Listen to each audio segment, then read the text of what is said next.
فل house ہے آج تو ماشاءاللہ ہیں. فائزہ کے سوا پتہ کرو.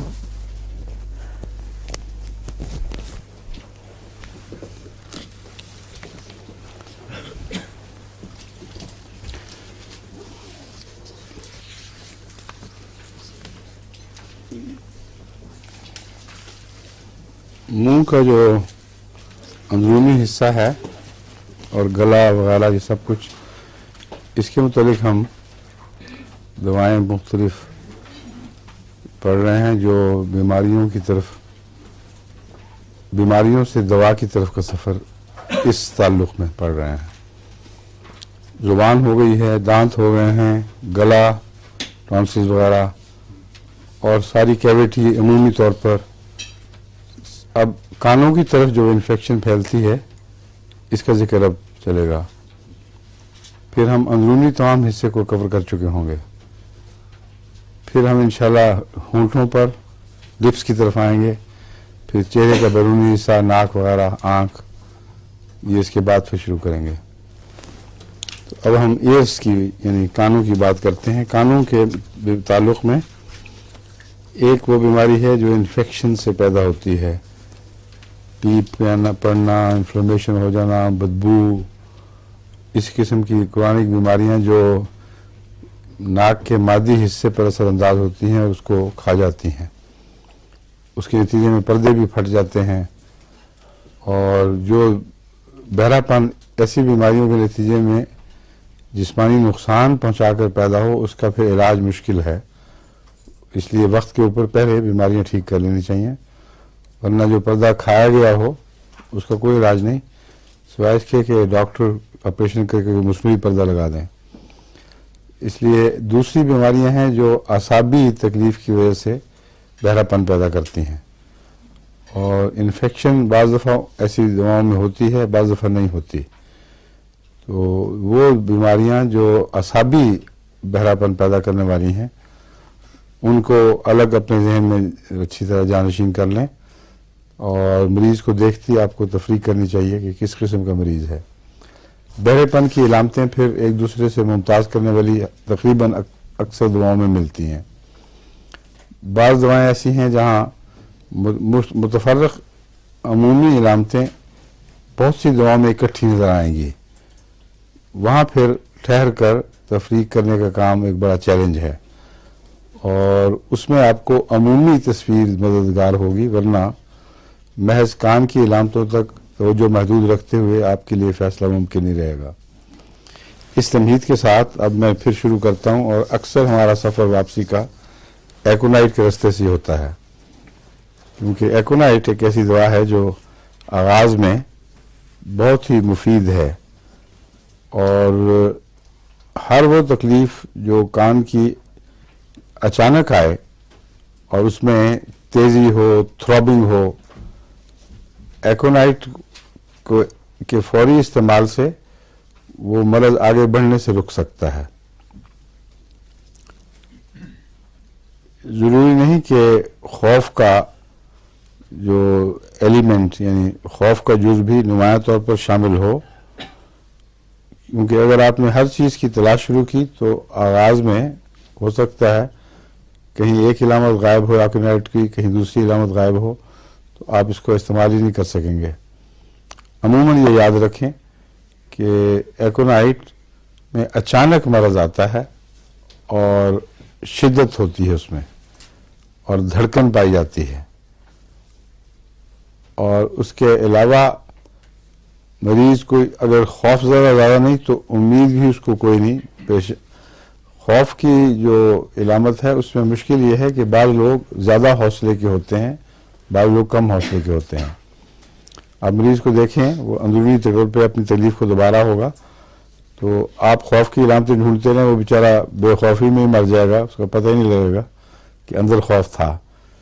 اس لیے میں کہہ رہا ہوں جو ظاہری علامتیں جو مریض چھپا نہیں سکتا، وہ تو یہ دھڑکن، شدت درد کی، اچانک پن بیماری کا، اور اس سے پہلے کوئی سردی لگی ہے یا گرمی کے خشک موسم میں اچانک تکلیف بڑی ہے، دونوں صورتوں میں ایکونائٹ کام آتا ہے.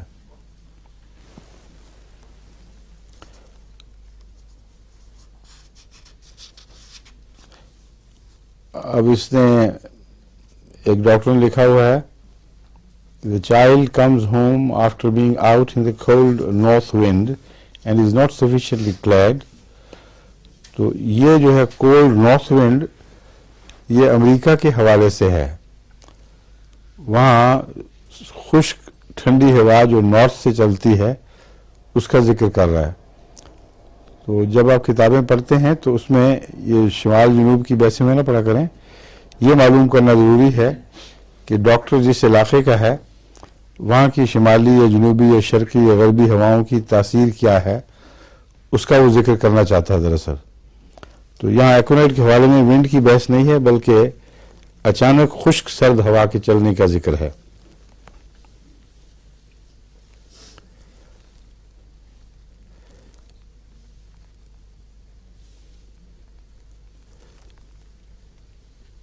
ایکونائٹ کے جو کانوں کی بیماریاں ہیں ان میں ایک زائد علامت یہ دکھائی دیتی ہے کہ شور بلکہ میوزک بھی وہ کانوں کو پیس کرتی ہوئی دکھائی دیتی ہے جیسے کانوں میں سٹیپ کر رہی ہو. تو یہ اگر زائد علامت موجود ہو تو پھر تو ایکونائٹ یقینی دوا بنے گی.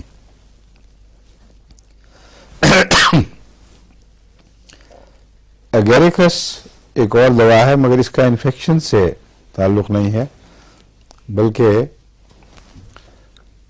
ایسی ڈیفنس میں کام آتی ہے یا وقتی بھی اگر سنوائی پر اثر پڑ جائے جس میں کان کے اوپر سرخی دکھائی ضرور دے گی. یعنی ضرور تو نہیں مگر اگر دکھائی دے جیسا کہ ایک دم سردی لگنے سے بعض دفعہ کان تمتما جاتے ہیں بالکل. اگر وہ کان جس میں قوت سماعت معروف ہو رہی ہو یا اس کو اچانک اس میں کوئی دھکا لگا ہو اس کان پہ سرخی ہو دوسرے کان پر نہ ہو اور انفیکشن کی علامت نہ ہو تو یہ چل بلین کی مناسبت کی مشابہت ہے. چل بلین کہتے ہیں ہاتھ پاؤں کو سردی لگ جائے تو وہاں خون کا اجتماع ہو جاتا ہے اور بہت سخت اس کے اجتماع کی وجہ سے تکلیف بھی شروع ہو جاتی ہے اور سارا ہاتھ یا پاؤں بھر جاتا ہے خون سے. اس کے بعد پھر خطرہ ہوتا ہے کہ وہ بعض حصے اس کے معروف ہو جائیں. تو یہ اگیریکس کا خاص حصہ ہے. کان پہ بھی یہی علامت ملے گی. ایلیم سیپا آپ کو معلوم ہے کئی دفعہ اس کا ذکر میں کر چکا ہوں کان کے تعلق میں. نزلہ جو کان کی طرف بڑھے اور عموماً دونوں کانوں میں اثر انداز ہوتا ہے.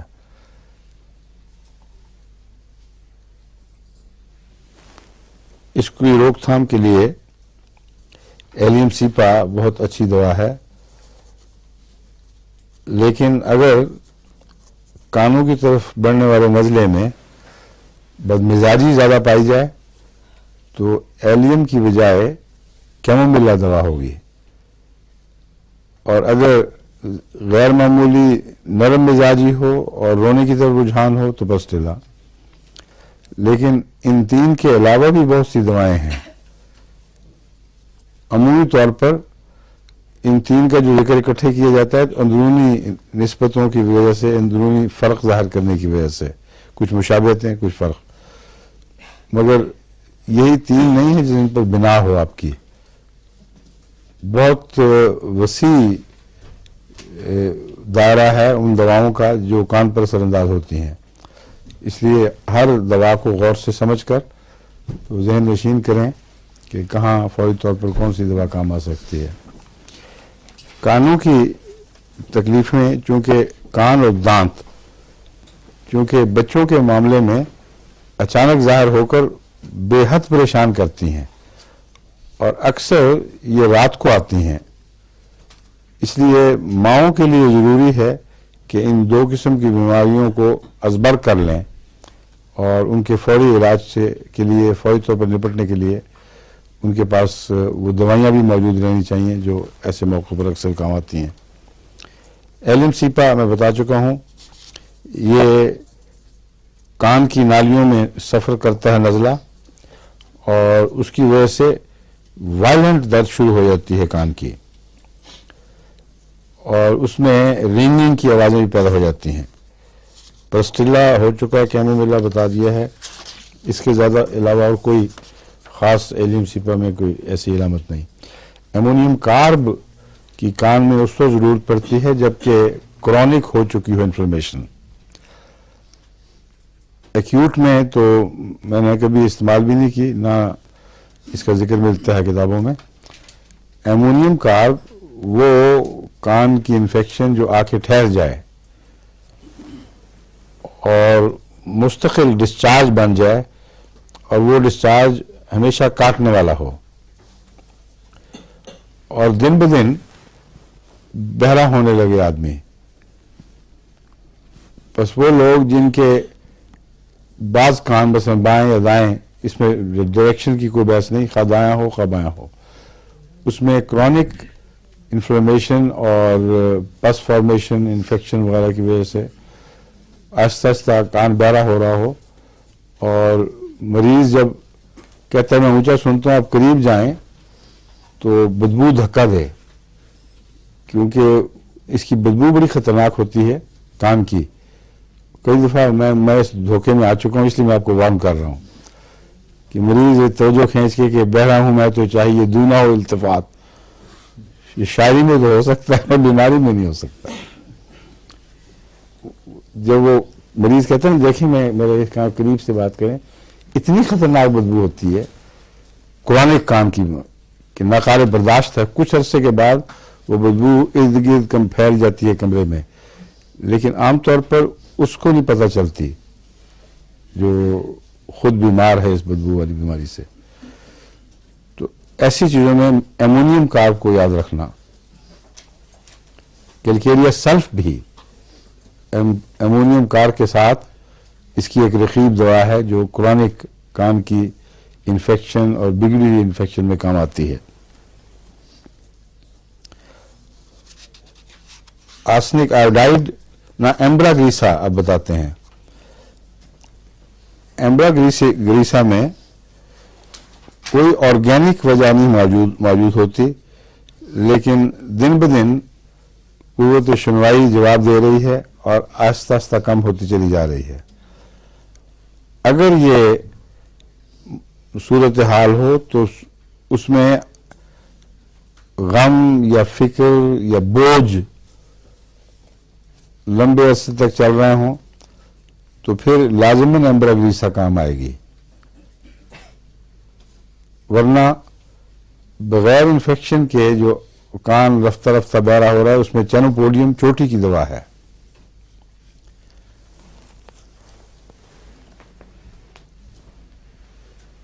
کم ہی مایوس کرتی ہے، مگر یاد رکھیں کہ یہ انفیکشن سے تعلق نہیں رکھتی۔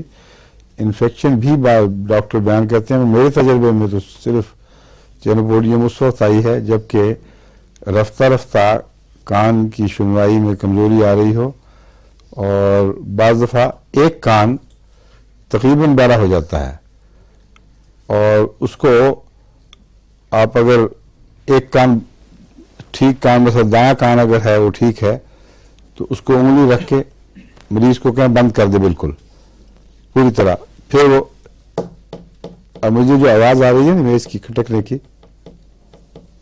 اس کو بالکل نہیں آئے گی یہ جو آواز ہے۔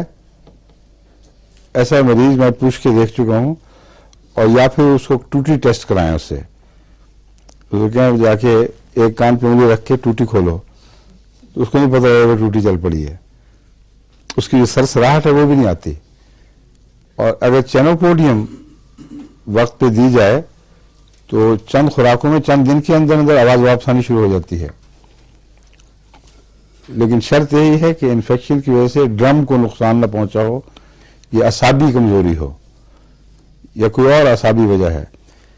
اگر پس منظر میں غم اور فکر اور لمبے بوجھ ہوں تو پھر ایمبرا گریسا کام آئے گی، پھر چینوپوڈیم اتنا کام نہیں کرے گی۔ اور اگر انسانی آواز کے سمجھنے میں دقت بہت زیادہ ہو جبکہ دوسری آوازیں اتنی ڈل نہ ہوئی ہوں، ان میں